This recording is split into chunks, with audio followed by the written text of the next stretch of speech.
Thank you guys for joining us. We are going to have a special treat right now. We're going to have a player from SD Loyal, a player that I actually asked for his jersey on that first game. I Yeah, don't know if he remembers, but we have Jack Metcalf. How's it going, Jack? Thank you for joining I'm us. doing I'm doing good, guys. How you guys? We're doing great, man. All things considered, just because for the situation. trying to survive, with no sports. Yeah. I know. It's tough. It's tough. So yeah, man. Just wanted just to talk with some of the players about this situation that we're all pretty much in. Yeah. We've all been in quarantine. I've seen you and the team just have Zoom workouts hmm even this morning. Yeah. Tell us how's that Yeah. been? How's the Zoom workouts been going? They've been fun. I mean, first of all, it's a great to see everyone again. Obviously, we're so used to going in every single day throughout the full year, and being in this company for most of the day. So, first of all, it's a great way to stay in contact with everyone.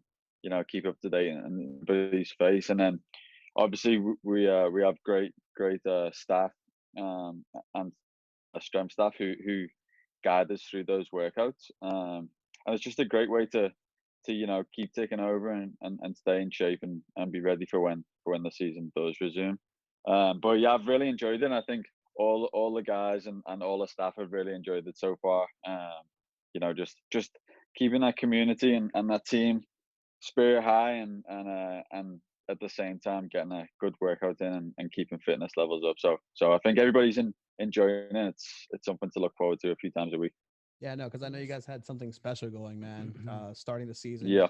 it's a weird position to be, especially coming hmm to starting a new club and just have it For stop. sure. When momentum was starting. But no, it's great that you guys keeping in contact, not just with the players yourselves, because I know some of Yeah. you have been in contact with the fans and through social media, hmm just kind of keeping that Yeah. connection because it's really important. Exactly. And that's the idea behind it, is just keeping everybody as close as possible, and in communication with each other, and then obviously at the same time getting great workouts, and staying fit, and ready for when the season does start up again. Absolutely. Hopefully sooner than later, because Yeah. you know, Yeah. I miss getting out there. It was one of the funnest For things that sure. I've Yeah, man. done. Y- Yeah. So I mean, for you, I know being in quarantine, like, what does your daily routine look like right now? When you wake up, practice, what do you do? Day in the life. Yeah. What, during quarantine? What Yeah. does it look like? Yeah. Yeah. So, honestly, I've been trying to stick to a schedule as much as I can. And what that would look like is getting up in the morning. I'm usually up pretty early anyway. Like, I usually wake up,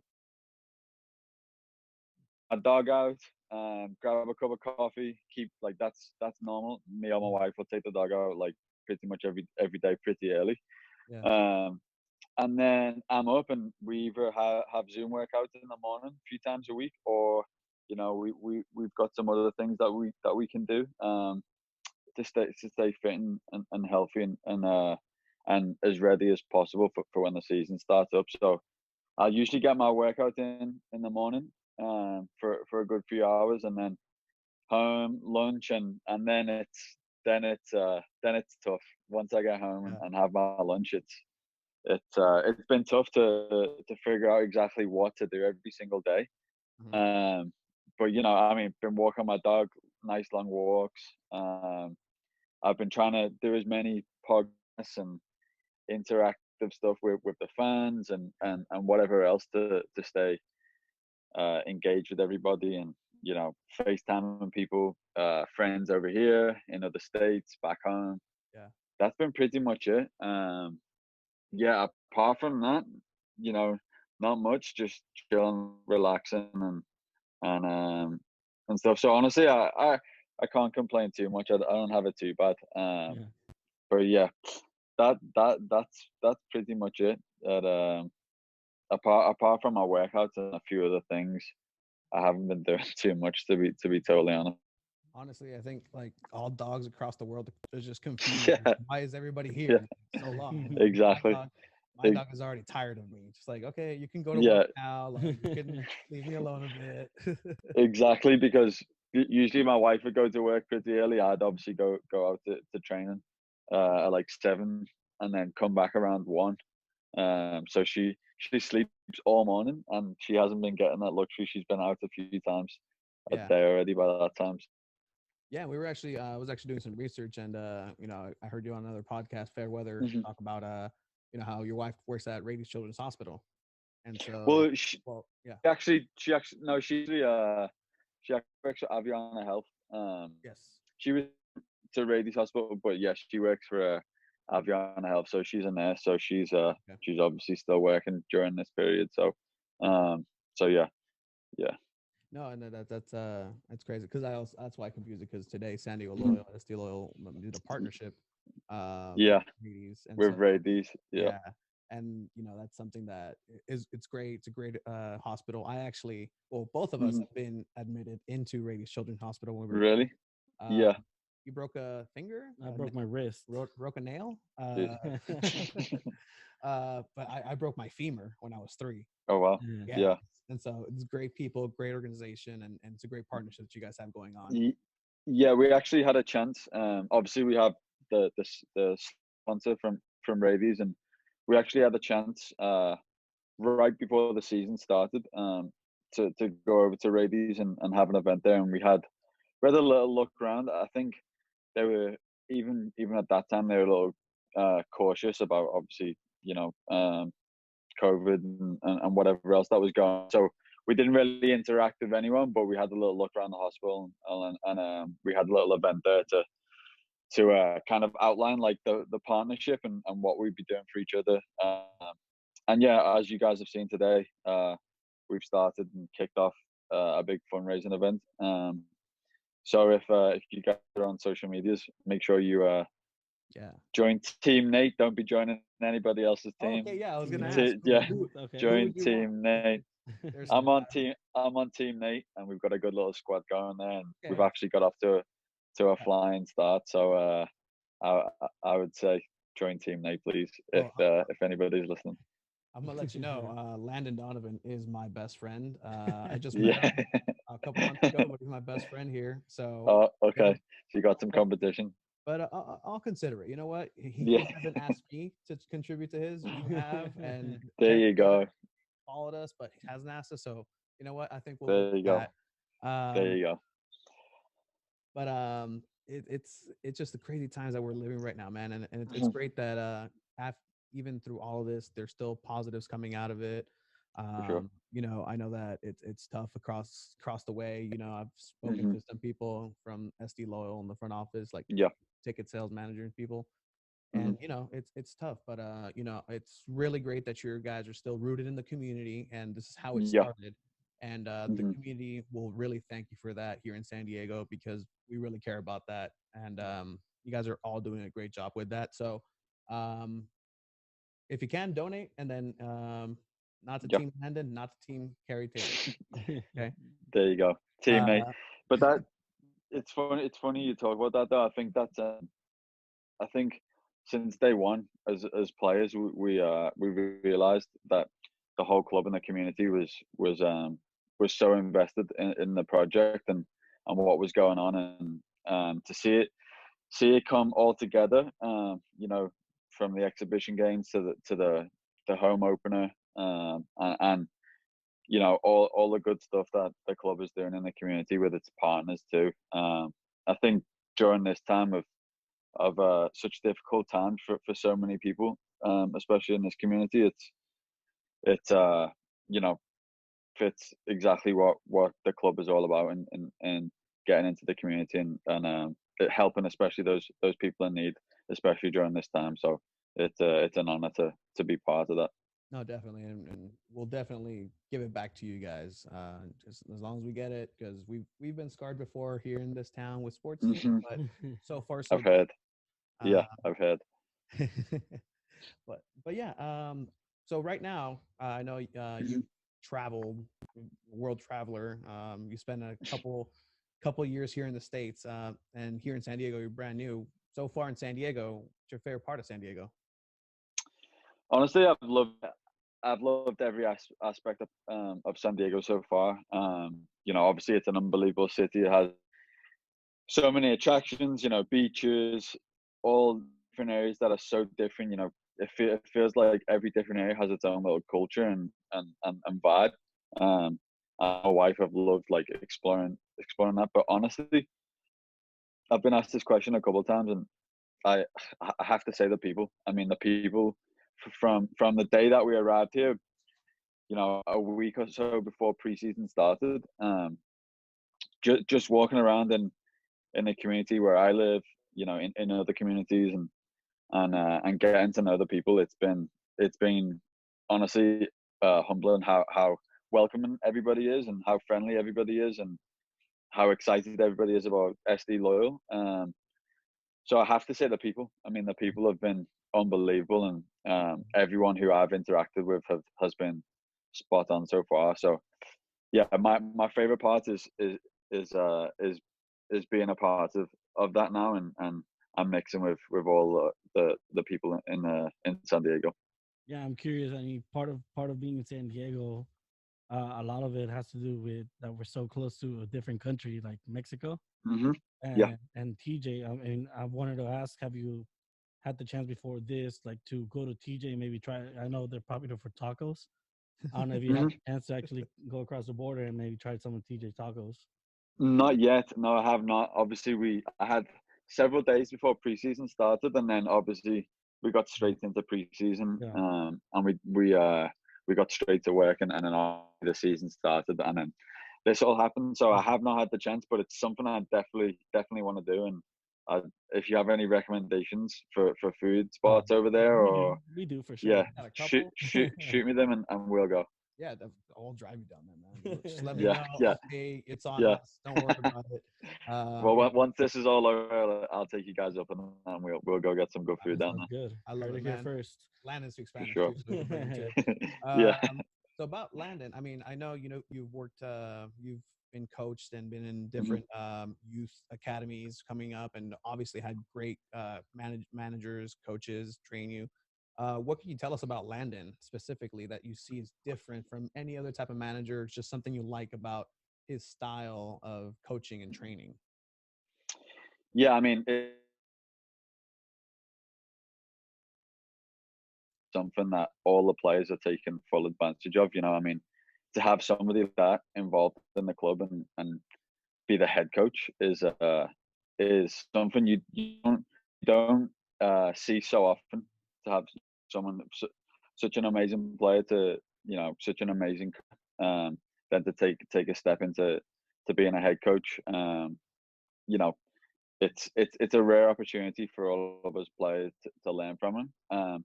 And I would just say, you know, when one thing I learned about Landon is he's very even keel. You know, he's a great guy, but someone who never gets too excited or too low. You know, obviously we as a team we wanted to get a win that first night against Vegas, and it was kind of tough. You know, the whole build up and then not coming away with 3 points when you know obviously we wanted to give the fans those 3 points, especially on opening night. Mhm. You know, there was some sad faces the next day or disappointed faces, I should say. But then you come in the next day and you know Landon's there, you know, smile on his face, ready to work, and I think um I think that's been great to learn from. Is you know you're always going to have ups and downs in professional sports and soccer, especially. You know, so many games and. Yeah, you're getting judged every game, and it's you know it's like a roller coaster. But I think obviously Landon's learned from his career. You know, playing in World Cups, playing in England, Germany. You know, obviously the MLS too. I think he's shown us that you know going up down almost daily. It's better to stay you know on an even keel and never get too excited and never get be too hard on yourself. Just take the little objectives, learn from them, and next day you come back to work with a smile on your face and ready to go again. So I would say that's the main thing that I've learned so far. I'd just say everybody is excited and loving learning from obviously a player and now a coach uh, who's been fantastic so far. No, Yeah. definitely. And yeah, that's a lot of it's weird because like there's a lot of alpha, people just, Mhm. Hmm. competitive people, but that's something you don't really hear in professional sports. Just hey, take it back, Yeah. bring it back down, think about it a Hmm. little bit and just be patient with what you do. And that's a great Yeah. message. Yeah. And I think that's been important for us too, especially a first year club. It's I think it's easy to be hard on yourself as as an individual and as a team when things don't go right, and then it's also easy to kind of get carried away with things like, oh, we've won one, we're gonna win the league, blah blah blah. It can go both ways. So it's been something that's been crucial to us as a team, to obviously take positives from games, and he'll praise us at the rams, and he'll also tell us when standards are slipping, and he's done a good job of balancing out of praise to telling us when standards need to be higher. So yeah, I would say that's been the biggest takeaway for me so far. Nice. I know for you, you grew up in Liverpool, right? Hmm. And I wanted to ask, like, how was the experience over there? Like, as a kid playing football in the street. I know I grew up in Mexico, so it's a lot of street Yeah. soccer. Like, I wanted to ask, like, what you guys made your goals with sweaters, anything, or how was your experience playing street football over there? Yeah, that's exactly it. I mean, honestly, my first experience of obviously I joined the team pretty young, but Mhm.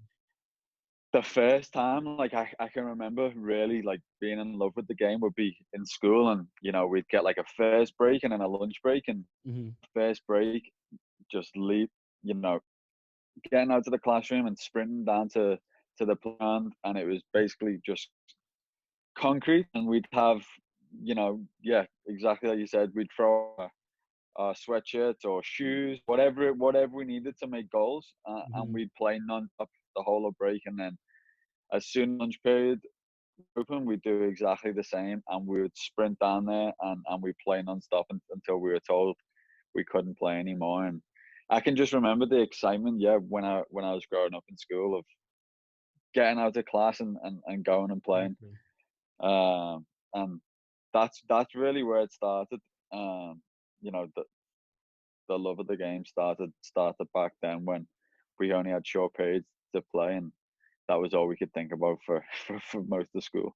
What was the point where you knew like, hmm, I might be a little more skilled than some of these players next to me? Like, how early did you find out, or like you learned a skill and Um, doing techers and yeah, I Mhm. would I would probably say, um, well, straight away, like I started playing a couple years up, like on a Sunday league team. I just played 2 years up, but that was just because my dad was friends with the coach, and his son played on the team, and his son was a couple years older than me, so I just automatically started playing a couple years up.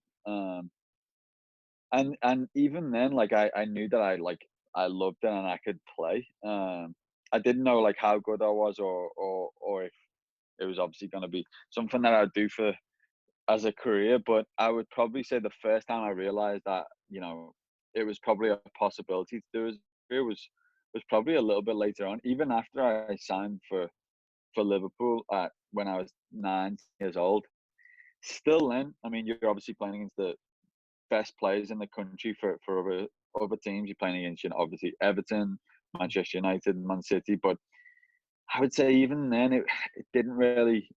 Um, I wasn't like, okay, I'm definitely gonna be a professional. But I would say around 14, 15, I started to think, okay, like maybe I do have, enough to become a pro if dedicate myself and and do the right thing. So I would say around like 14, 15 was probably when I really started to think, okay, maybe this could be a viable career. But even then, it's tough. The amount of people I've seen drop out of the game.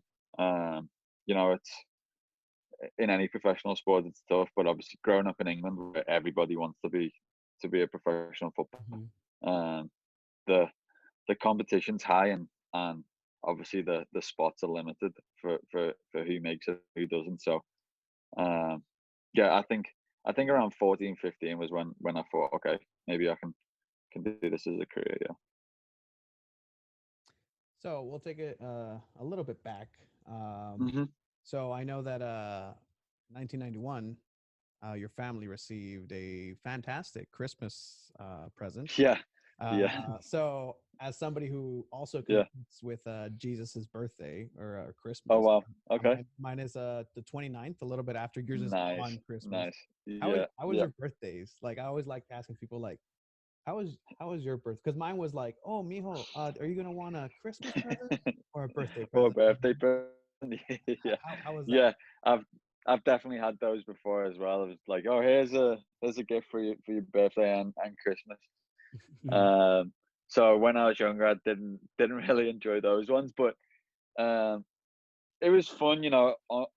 Honestly, I was always off from school. I was always around friends and family during that time. So I always looked at it as a positive, to be honest. Like I always had, it's not like I was in school or I was never at training during that period. So I was always surrounded by friends and family around those Christmas holidays. So I loved it. Honestly, I loved having my birthday on Christmas. My whole family would come around to the house and bring gifts and stuff. So at a young age, I loved it, and obviously now it's it's still great.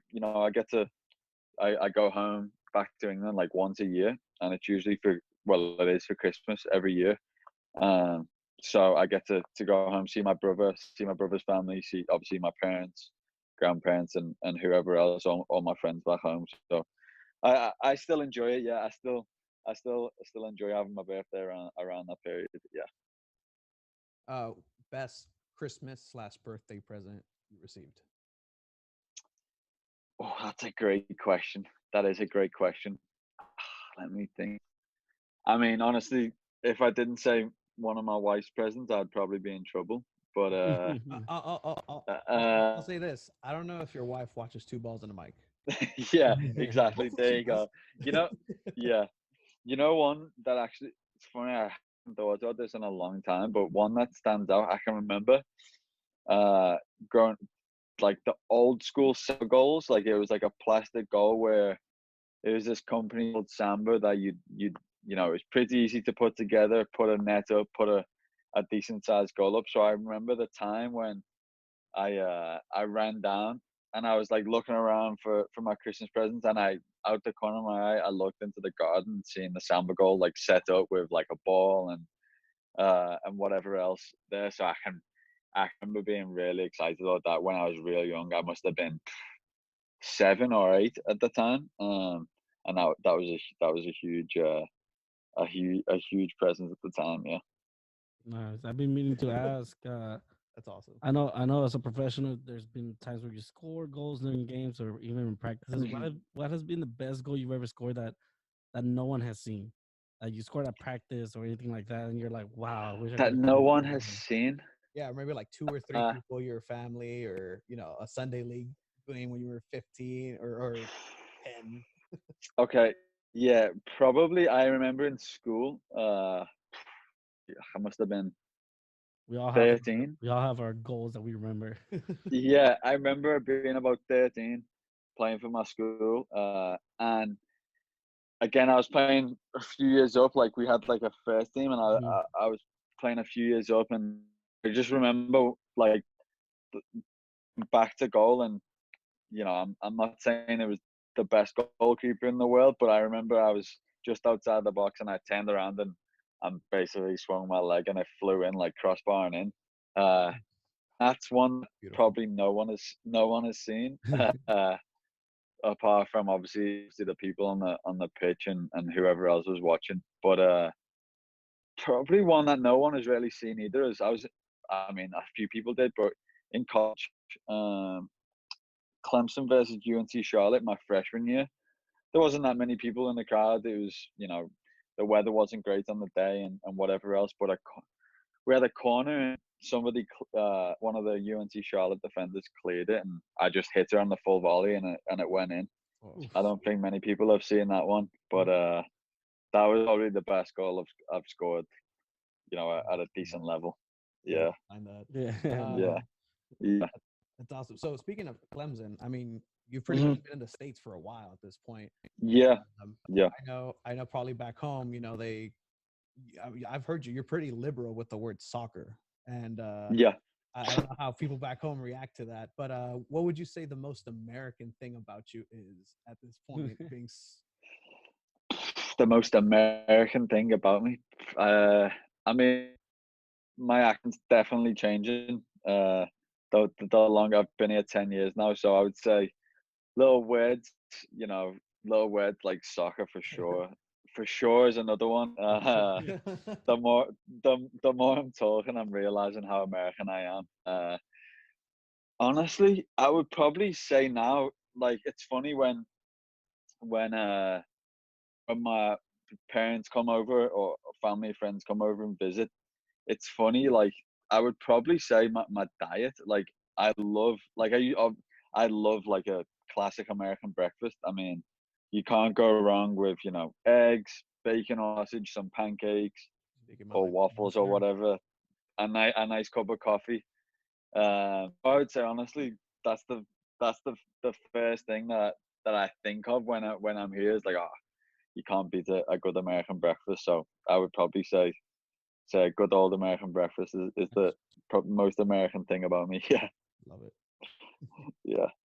So, what about here? What's something that you think Americans have, are behind over from back home, from Liverpool, from England, from Britain?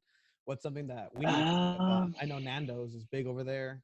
no, Nando's is good. Yeah, I would Nando's love to is good. try some Nando's. That's a chicken place. Yeah, yeah. That is it. That's a good shout, actually. I mean, a lot of uh, I know there's a couple in the States. Oh well, I know there's one in Toronto and there's one in DC, I think. But yeah, I mean, Nando's is a great spot. Honest, I don't think the States is behind or you know calling out for things that the UK has. It's all usually my family coming over here like, hey, what's going on over here that we can take back to England. That's the way it usually works. But the fact that you said Nando's, I'd like to. And Nando's in San Diego would definitely be a hit. Yeah, no, I've seen. I watch a lot of some YouTubers from over there, Yeah. content Premier League, obviously, and so Hmm. I've always seen Yeah. Nando's, and everybody loves Nando's. So Yeah. that. Yeah. No, they do. They do. Yeah, I mean, I know you graduated from Clemson and you have a degree Hmm. on parks recreation and tourism, Hmm. correct? Yeah. So if say with this whole COVID-19 thing, if you were to have to stop soccer right now, like what type of Hmm. career would you like to approach with that degree? Like outside of soccer, Yeah, If that's a soccer good didn't one. exist, yeah, If soccer, okay. If yeah, I mean, if soccer didn't exist, honestly, I'd probably do something in property and real estate. My dad and my brother have been involved in property and real estate for a long time, since I can remember. So I would probably say something completely away from sport. It would probably be along those lines. Mm. Just because, yeah, that's if sport and especially soccer wasn't in my life, I would probably go down that route. Since my brother and my dad um do that sort of thing, so yeah, it'd probably be something along those lines. I love it. nice. Yeah, I mean, right now everybody's watching every movie, any TV show. yeah. So have you ever watched a movie and just said, you know what, I could do that? What movie or show would you say, you know what, Leonardo DiCaprio in Titanic? I could do that. Yeah. What movie would you go Uh, for and put yourself in as the leading actor? wow, that's a good question. Let me think. Let me think. You know what? Yeah, it was funny. Like I've been flicking through different things of what to watch, and I've gone back and forth. Um, What could I do? That's a great question. Just because of I'm English, I'm gonna say James Bond. Give me a Okay. You know what? James Bond. Give me a James Bond role, and I'll go for it. Because I was actually reading an article about the new one coming out fairly soon. So because that's in on the tip of my tongue, I'll go with James Bond. That's a good one. Yeah. Yeah. I would love to be James Bond. I wouldn't never. I'd be more of Austin Powers. Yeah. Yeah. Yeah. Um. So yeah. You know, it's still, you know, it's crazy just to think that we're Hmm. here. Um. We started this podcast just so we can go and have a chance to get media credentials to go to the World Cup in 2026 here in the States. That's, you know, that's the basis of Yeah. this. Yeah. But I mean, it's been really awesome getting to know some of the players like you. Hmm. Do you think I'll ever get that jersey from you? That jersey swap? 100%. You're gonna get it. Oh, All right. I'll make sure that I promise you after that game. So I'm not gonna break that promise no, I love it, man. for sure. Um, but yeah, Uh, we'll go ahead and do a little bit of a lightning round, if that's all okay right. with you. Just a little bit of a one, Let's two go for it. word answers. You want to go ahead and start it, Chiba? Let's Mr. go for it. Alejandro over here. Yeah. So I mean, we just have a few questions. It's just kind of like two choices, and then you just pick one Hmm. pretty quickly. Okay. So if you could have hot weather or cold weather, Hot weather. Nike or Adidas. Adidas. What about Manchester United, Chelsea?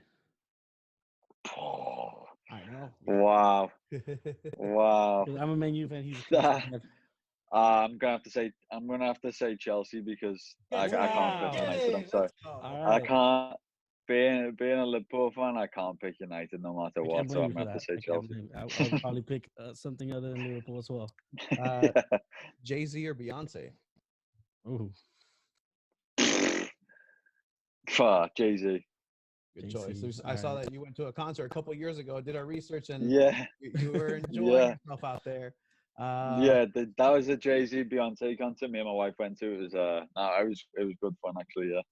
Yeah. um, if you can have a golden ticket and you can be a witness and be a fan in any soccer game or any sporting event, past, what would you choose? I would choose 2012 Chelsea Bayern Munich Champions League final. Any game that you can go to, what game would you go to? Well, I was at the Liverpool Champions League final in '05, but I would probably say this past season, either the final in Madrid or the comeback against Barcelona at Anfield. I'd go the comeback against Mm, Barcelona at Anfield. Yeah. Yeah, that's a good one. yeah, That yeah. we were just talking about that play that Alexander Arnold did that corner kick quickly. Ugh, We were just talking about the yeah, play earlier. unbelievable. I mean, yeah. I mean, I was sat at home going crazy on my own on the sofa. So to be there would have been special. Yeah, I mean, this one is a bit of a debate that me and Tony have a lot. Do you like VAR or no VAR? Um, Honestly, I'm gonna say no VAR. Okay. No Okay. VAR. Check. And Yes. that's a Yes. that's a tough one because that's a real tough one because it obviously has major benefits, Definitely. Yeah. but I just don't like. I do think long term it will change the game for the better because it's going to get the majority of decisions correct. But I just don't think that, especially in the Premier League, it's not ready and Yeah. it's not at a stage where even the offside technology is not 100% accurate. And Hmm. I just don't think the way they implemented the past year caused it caused too many debates surrounding VAR, and it just shifted blame from referees to VAR. So I don't really see the full benefit of it yet. But I do think long term it will help. It just gonna take time Yeah, it definitely needs like more tweaking and more fixing with for it. sure. I mean, Uh, it's like one of those, like, once the technology is up to date or at a higher level, like we've seen like goal line technology in the Premier League and how well it works. It's instant. Nobody questions it. It's the ball's either completely over the line or it's not. The technology is that good that it can get that decision 100% correct. So I don't think until like we're there with offsides and until I think they change the tactics, the way they use it for certain decisions, then I don't think they should use it as much as they have been. So we'll see. But as of right now, I'm going to say no VAR. Tony's love just that having a answer. blast right now. He's just Yeah. he loves it right now. He loves your answer. Who's your favorite player of all time?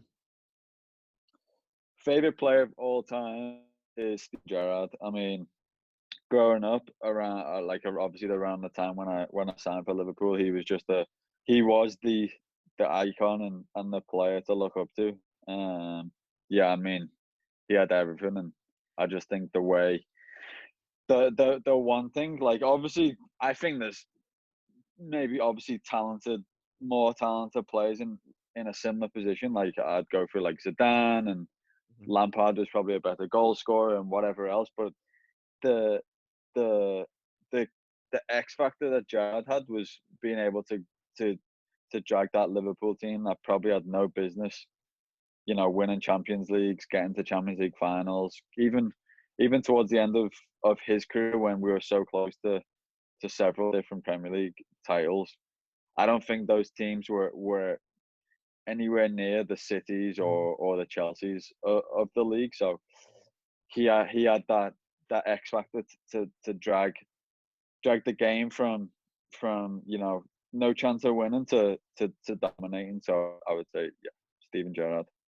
That's That's funny. great. That's funny because I know you're a Frank Lampard fan. Yeah, no, he's my Hmm. favorite player. Like, Yeah, he's the guy. yeah. There you go. There you go. I mean, that's the thing. Like, there's always those debates, like who, I see it on social media, who was the best English, midfielder, and you go through like Scholes, Lampard, Gerrard. Obviously, Paul Gascoigne gets thrown about as one of those, but I'm obviously biased towards a Liverpool player. But I Mhm. just think, Scholes obviously was a great passer of the ball. Lampard, unbelievable goal scorer. But I think Gerrard just had like an overall, and in terms of an overall player and someone who could do it all, he was the one for me.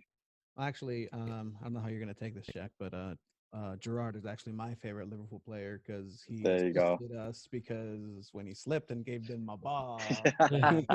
Wow. So I guess Wow. he's my favorite player too. Wow. No, but I've always respected Yeah. Gerard. His game is Yeah. just amazing. The loyalty Hmm. to Yeah. Liverpool, and Hmm. it was just amazing. Yeah. Frankie hurt me because he went to City and he scored against Chelsea, and Yeah. There you you never go. got scored on by Gerard, so you got to Exactly. Exactly. Yeah. Exactly. um, but yeah, it's just I think you're the first British person I've ever encountered and spoken to at length. Really? Yeah. Yeah. So, Yeah.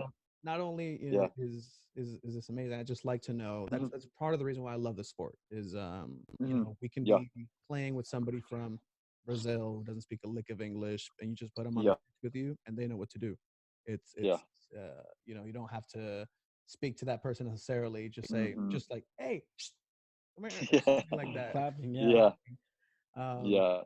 what's your go-to if you have somebody who doesn't necessarily speak English, or you understand like what a or clap or whistle or Yeah. A is a good one because it obviously gets their attention quick, but like even like not like almost like non-verbal and just pointing to where either to where they should run or where I want the ball being played. Like we have several guys on the team that don't speak English or Mhm. English is not their first language, so it's not as easy for them. They're obviously trying hard to learn English. Like Yair and Beverly are trying really hard to learn as much English as quickly as possible, and they are understanding a lot more from day one. So, but I would say, yeah, like with those players, it's almost like the easiest way on a football pitch, I think, if you don't speak the same language, is non-verbal. You know, whether it's a sharp movement to show them like where you're gonna run, or a hand gesture, or something along those lines. I think, you know, most players at this level understand exactly what you mean. Definitely. That's actually what you did in Hmm. this last game when you assisted for the winning goal. You know, you made that Oh beautiful yeah, run. It was a great pass to you. And then you just yeah. assisted, crossed it, and that was the winning Hmm. goal. Um, and yeah, you know, just Yeah, yeah, like that play was obviously an unbelievable ball from Elijah. You know, to have the vision and the capabilities and the technique to play a ball with a bit of whip on it, to be right in my path. Like, I didn't have to take a touch. I obviously just had to run onto it and square it to Francis. But yeah, when you're playing with players of a high level, yeah, it makes it's, you know, you just point, and like I pointed and Elijah put it right exactly Yeah. where I needed it to. It makes it easier. yeah, man. And that was the last pretty much live sports that we Yeah, really had. I And know, I came home with know. the win. So Hmm. last question. So I'm a goalkeeper. Well, I used to be Yeah, for 24 yeah. years. I'm got semi-pro. Um, how many goals out of 5 do you think you'll score on me if I ever challenge you and training, which I What will? are we taking? What are we taking? Penalties, Penalties. or just shots from pens? Yeah. So my record as a pro on pens is 2 from 2. Hmm. So I would say out of 5, I'll score 4. I'll You'll score score 4. 4. Will you miss? Yeah, I'll give you one. I'll give you one. I'll give you one. I think you would just miss it. I don't think he would block it. Oh, so it's a miss, not a block. Okay. Yeah, We'll find out yeah. once all this is I over. I Uh-huh. I am English, and we don't have a great track record of penalty shootouts. So I'll I give you don't that one. know if you know this, but we're Mexican, and Mexicans also don't have a great. I always say England Yeah, is the Mexico of Europe. Soccer-wise, yeah, we have all yeah. these great guys who coming in. This is the team. It's coming home. Hmm. Vamos Mexico, van a venir. It never Yeah. happens. Being Mexican, how you guys feeling about Tata Martino? I like him. I Yeah, really do like Hmm. him. I think uh, his style fits the Mexican style more Hmm. than when we had Osorio, where he would try Yeah. different tactics, different lineups every game. So Hmm. I'm honestly really digging how he's approaching uh, Yeah. the style with Mexico. Yeah. No, it's exciting. I mean, he's obviously a great manager, and I think you can already see a shift to his style of playing. I think long term that'll pay off, and uh, it's exciting to see where Mexico go. Yeah. yeah, definitely, man. All right, Jack. Yeah, Really appreciate your cool. time. We're gonna go ahead and any message to the fans, any message to the people, any message to anybody, your wife if she's watching. Hi. Yeah, yeah. I would just say, again, thanks to all the loyal fans for staying engaged and on social media, and reaching out to us, and we're doing our best to stay engaged with all the fans, because it means so much to us as a club, and as players as well. We want to be in communication with you guys, and all the other fans as much as possible during this period. And yeah, we just can't wait to be back out to our stadium, and feel the energy from all the fans, and walk out and represent the club again. So yeah, that's what I got to say. And thanks to you guys for having me on. Yeah, It was No great worries. fun, anytime. Hopefully, once it's over, we can have you taking a seat in our studio. We've for sanitized sure. it. Everything's good to There go. you go, We're ready for for you, sure. man. Thank you, And don't Jack. forget about grabbing some food in TJ as well. Oh, that's right. Oh, I got you. Of Don't course, worry Cool, man. about it. I got you. All cool. See right, you later, appreciate man. it. All Thank you, right. man. Thank you. Thank Have a good you. one. See See you ya. soon. Thanks. Bye.